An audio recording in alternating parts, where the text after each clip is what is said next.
बिस्मिल्लाहिर्रहमानिर्रहीम। अस्सलामुअलैकुम। इल्म की बात चैनल देखने वालों को राव कमर रिजवान नई वीडियो में खुशामदीद कहता है। दोस्तों, अल्लाह तबारक व तआला कुरान पाक में इरशाद फरमाते हैं, और जो कुछ इस ज़मीन पर है वो फ़ना होने वाला है, और तेरे रब अज़्ज़ा वजल की ज़ात बाकी रहने वाली ज़ात है जो अज़मत और बुजुर्गी वाला है। और एक दूसरे मकाम पर अल्लाह तबारक व तआला कुरान पाक में इरशाद फरमाते हैं, और हर जान को मौत का जायका चखना है, बेशक तेरे रब का वादा सच्चा है। दोस्तों, आपने इंसानों को तो मरते हुए देखा होगा कि उनको मौत कैसे आती है और उनकी रूह कैसे निकलती है। बाज़ इंसानों को नज़ा के वक्त इंतहाई तकलीफ के मराहिल से गुजरना पड़ता है, और बाज़ इंसानों की रूह ऐसे कब्ज़ कर ली जाती है जैसे कि दूध में से मक्खी निकाल दी जाए। लेकिन क्या आप जानते हैं कि जानवरों को मौत कैसे आती है? दोस्तों, आज की इस वीडियो में हम आपको बताएंगे कि जानवरों को मौत कैसे आती है और जानवरों की रूह कौन सा फरिश्ता कब्ज करता है, मलकुल मौत अलैहिस्सलाम या कोई और फरिश्ता। और क्या जानवरों को भी मौत के वक्त नज़ा की सख्ती महसूस होती है, और क्या उनको भी नज़ा की तकलीफ होती है, और जानवर मरने से पहले कहाँ चले जाते हैं? क्या जानवरों को मौत से पहले अपनी मौत का इल्म हो जाता है, और अपनी तिबई मौत मरने वाले जानवरों की लाशें हमें नज़र क्यों नहीं आती? दोस्तों, इन तमाम तर सवालात के जवाबात कुरान और हदीस की रोशनी में आज की इस वीडियो में हम आपको बताएंगे, लिहाजा हमारे साथ वीडियो के आखिर तक जुड़े रहिएगा। वीडियो में आगे बढ़ने से कबल आप सबसे गुजारिश है कि अगर आपने अभी तक हमारा चैनल सब्सक्राइब नहीं किया तो अभी कर लें, साथ में बेल आइकॉन को प्रेस कर दें ताकि आने वाली तमाम वीडियोस का नोटिफिकेशन आपको वक्त पर मिलता रहे। वीडियो को लाइक करें, शेयर करें अपने दोस्तों के साथ, और नीचे दिए गए कमेंट बॉक्स में अपनी राय का इजहार लाजमी कीजिए। दोस्तों, अल्लाह तबारक व तआला ने जिस चीज़ को भी ज़िंदगी अता फरमाई, फिर चाहे वो इंसान हो, जानवर हो, परिंद हो या कोई दीगर मखलूक, उसने एक दिन मौत का जायका ज़रूर चखना है। जिस तरह इंसानों को वक्त मुकर्ररा पर मौत आती है, इसी तरह जानवरों को भी वक्त मुकर्ररा पर मौत आती है। दोस्तों, आपने कभी गौर किया होगा कि हमारे मुआशरे में हमारे इर्द गिर्द बहुत सारे जानवर, परिंदे और दीगर मखलूकात रहती हैं, लेकिन जब कोई जानवर मरता है तो हमें सिर्फ उन जानवरों की लाशें नजर आती हैं जो जानवर हादसाती तौर पर मर जाते हैं, जैसा कि रोड एक्सीडेंट में मरने वाले जानवर, या वो जानवर जिनको कैद में रखा गया हो, या फिर वो जानवर जिनका शिकार किया गया हो। ऐसे जानवरों की लाशें तो हमें नजर आती हैं, लेकिन जो जानवर अपनी जिंदगी का वक्त पूरा होने की वजह से अपनी तिबई मौत मरते हैं, उनकी लाशें हमें नजर नहीं आती। इसीलिए आपने कभी तिबई मौत मरने वाले जानवर की रूह निकलने का मंजर नहीं देखा होगा। रिवायात में आता है कि एक शख्स हजरत इमाम जाफर सादिक रहमतुल्लाह अलैह की खिदमत में हाजिर हुआ, और वो आपसे सवाल करने लगा कि जो जानवर, परिंदे और कीड़े मकोड़े अपने तिबई मौत मरते हैं, उनकी लाशें हमें नजर क्यों नहीं आती, वो कहाँ पर चली जाती हैं? जैसा कि हमारे इलाके में चूहे, बिल्लियां, परिंदे और दीगर जानवर पाए जाते हैं, ये जानवर भी अपनी तिबई मौत मरते हैं, और रोजाना हजारों की तादाद में परिंदे और जानवर मौत का मजा चखते हैं, लेकिन उनके मुर्दा अज्जाम हमें नजर क्यों नहीं आते? तो हजरत इमाम जाफर सादिक रहमतुल्लाह अलैह फरमाने लगे कि इन जानवरों के मुर्दा अज्जाम हमें इसीलिए नजर नहीं आते कि इन जानवरों को मसलन चौपायों, परिंदों और दूसरे जानवरों को अपनी मौत का इल्म अल्लाह की तरफ से पहले ही हो जाता है।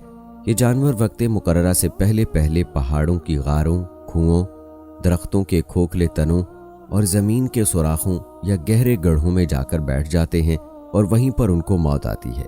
यह अल्लाह तबारक व तआला का बनाया हुआ एक निज़ाम है, जिसकी वजह से इंसान आज सुकून का सांस ले रहा है।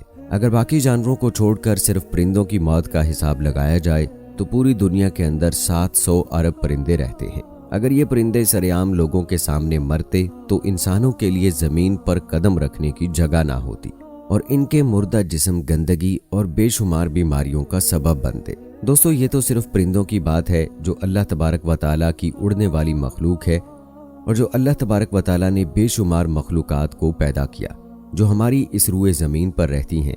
अगर वो भी इसी तरह तिबई मौत मरते हैं और हमारे गली मोहल्लों और सड़कों पर उनकी लाशें पड़ी होती, तो ज़रा सोचिए कि इंसान का निज़ाम ज़िंदगी कैसे चलता। लिहाजा अल्लाह तबारक व तआला ही जानता है कि अल्लाह तबारक व तआला ने इस दुनिया के निज़ाम को कैसे चलाना है। लिहाजा अल्लाह तबारक व तआला इन जानवरों को उनकी मौत से पहले ही उनकी मौत के बारे में बता देता है, ताकि ये दूर दराज किसी जंगलों, पहाड़ों में चले जाएं और वहां पर उनको मौत आ जाए। بے شک یہ بھی اللہ تبارک و تعالیٰ کا ہم انسانوں پر ایک بہت بڑا احسان ہے، جیسا کہ اللہ تبارک و تعالیٰ قرآن پاک میں ارشاد فرماتا ہے، اور تم اپنے پروردگار کی کون کون سی نعمتوں کو جھٹلاؤ گے۔ دوستو آئیے بات کرتے ہیں کہ کیا جانوروں کو بھی موت کے وقت نزع کی سختیاں محسوس ہوتی ہیں، اور کیا ان کو بھی نزع کے وقت تکلیف ہوتی ہے؟ تو اس کے بارے میں روایات میں آتا ہے کہ نزع کی سختیاں برحق ہیں، اور نزع کی سختی ہر انسان کو اس کے اعمال کے مطابق دی جاتی ہے، اور نزع کے وقت جس انسان کو تکلیف محسوس ہوتی ہے وہ اس کے اعمال کے مطابق ہوتی ہے۔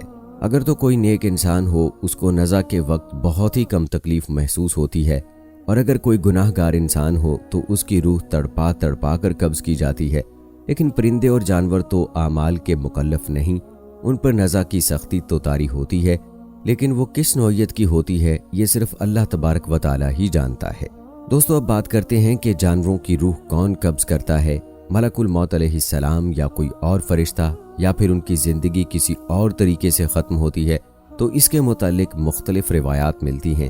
ایک روایت کے مطابق جانوروں، پرندوں اور درختوں کی زندگی ایک تسبیح میں ہوتی ہے۔ یہ اپنی پوری زندگی اللہ تبارک و تعالیٰ کی تسبیح بیان کرتے ہیں اور اللہ تبارک و تعالیٰ کی حمد و ثنا کرتے ہیں۔ جب وہ تسبیح ختم ہو جاتی ہے تو ان کو موت آ جاتی ہے اور ان کی روح قبض ہو جاتی ہے، لہٰذا ملک الموت علیہ السلام ان کی روح قبض نہیں کرتے۔ اور ایک دوسری روایت کے مطابق جو کہ مستند اور صحیح مانی جاتی ہے، اس روایت کے مطابق تمام ذی روح کی جانیں حضرت ملک الموت علیہ السلام قبض کرتے ہیں، پھر چاہے وہ انسان ہو یا جانور، اور روح قبض کرنے کی ذمہ داری اللہ تبارک و تعالیٰ نے حضرت ملک الموت علیہ السلام کو سونپی ہے۔ جیسا کہ حدیث پاک میں آتا ہے کہ ایک مرتبہ ملک الموت علیہ السلام نے حضور اکرم صلی اللہ علیہ وآلہ وسلم کی خدمت میں عرض کیا کہ یا رسول اللہ صلی اللہ علیہ وآلہ وسلم، میں اللہ تبارک و تعالیٰ کے حکم کے بغیر اپنی مرضی سے کسی ایک مچھر کی بھی روح قبض نہیں کرتا۔ اس حدیث پاک میں یہ بات واضح طور پر ثابت ہوتی ہے کہ ملک الموت علیہ السلام ہی تمام جانوروں، تمام پرندوں کی روح قبض کرتے ہیں۔ دوستو جس طرح انسان کے مرنے پر اس کے عزیز و اقارب غم اور سوگ مناتے ہیں اور آہوزاری کرتے ہیں، اسی طرح اگر پرندوں اور جانوروں میں سے بھی کوئی مر جاتا ہے تو اس کے عزیز و اقارب اور اس کے ہم جنس پرندے بھی روتے اور سوگ مناتے ہیں۔ اللہ تبارک و تعالیٰ سے دعا ہے کہ اللہ تبارک و تعالیٰ ہمیں نیک اعمال کرنے کی توفیق عطا فرمائے اور حضور اکرم صلی اللہ علیہ وآلہ وسلم کی محبت کے اندر جینا مرنا نصیب فرمائے، آمین یا رب العالمین۔ تو دوستو یہ تھی ہماری آج کی ویڈیو، امید کرتے ہیں کہ آپ کو پسند آئی ہوگی۔ آج کی اس ویڈیو کے متعلق اپنی رائے کا اظہار کمنٹ باکس میں لازمی کیجیے گا۔ ملتے ہیں اگلی ویڈیو میں، تب تک کے لیے مجھے اجازت دیں، فی امان اللہ۔